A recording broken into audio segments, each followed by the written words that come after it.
And I think what really differentiates Demand Chain is the focus on hiring people who are highly experienced in the field.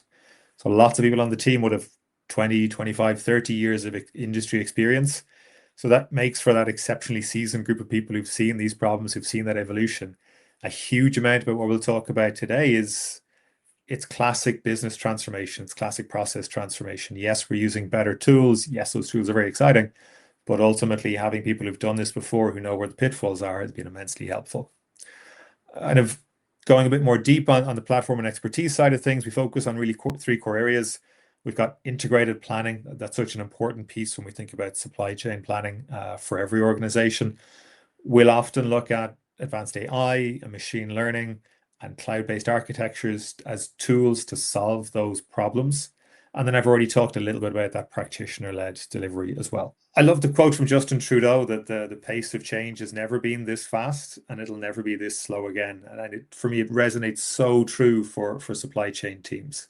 The level of global volatility that we're seeing, it makes it extraordinarily difficult for them to keep up with that kind of change. And when I talk to those planning teams and those executives, in the smaller and the mid-market size, so many of them are managing their businesses, their teams, their planning, both in demand and supply, in some combination of whiteboards, spreadsheets, and a huge number of emails being exchanged. And that's a really difficult way to try and operate in such a volatile environment. It's where AI and automation tools can make a massive difference. They'll give us more actionable insights. They'll support planners to make better decisions. And again, I'll come back to the point made at the start that I think the challenge for manufacturers is trying to figure out where to use these tools and how to use them best. Planning is for me, it's even more complex. It's that interface between the operational reality of factories that are changing every day, demand that's quite uncertain, and then trying to interface those two together into a constrained and feasible plan. So it's a real challenge, and I think that's why we're seeing such interest in trying to find solutions to improve that planning piece and why it ranks so high. Their planning process, their production process, has some big minimum lot size challenges. So the way that they make product can be quite lumpy for some products. So while the safety stock might be a lot lower, that might not be achievable. And by using an AI constrained engine like Replan, that allows us to look at the operational reality in a way that we can never do manually or in spreadsheets, and allows us to be able to find and chart a path through those rocky shoals and find a way that delivers the right service level, but with a significantly lower inventory, mainly because we're taking that longer horizon from a planning perspective. So if I'm planning not just a week or 2 weeks in advance, but 10, 12, 16 weeks in advance, I can make much better decisions, much more optimal decisions about what to make and when. Underpinning all of these is this idea that we can use AI and automation to make many of the decisions that were previously getting tied up in spreadsheets, emails, and meetings, and start to streamline those much quicker. The business can start to run much faster, and we free the people from that repetitive manual work, and ideally get them to focus on higher value activity. Gen AI, agentic AI would be good examples of that. And the term I've heard that I like is they're spiky technologies. They're great at some really specific things, and they solve those problems amazingly well.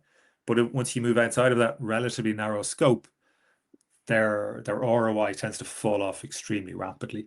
So sometimes if you have a tool, you should look at what it's great at solving and use it to solve that. So rather than it's not a hammer to hit every nail, that it's a very precision instrument on it. So yeah, there is merit in starting with the technology and looking at those problems that it's great in solving.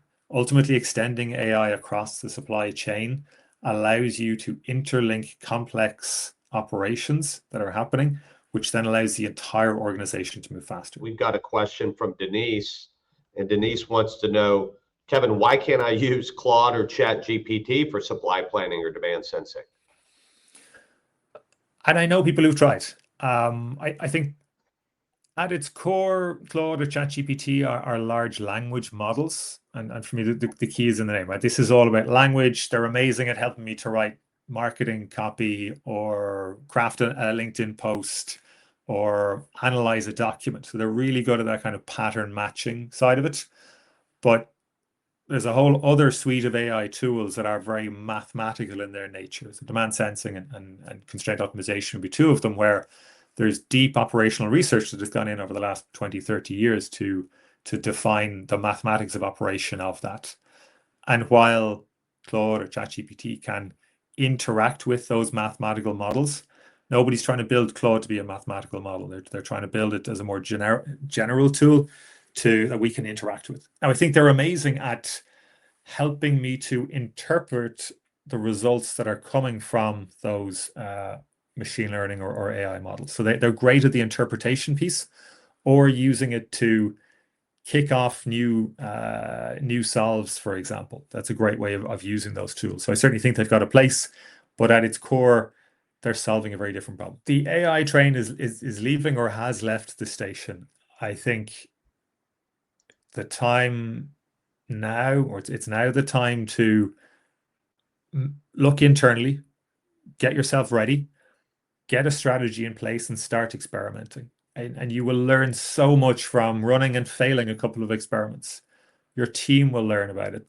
They'll set the expectation that failure is acceptable because we're testing and we're going to learn so much about it.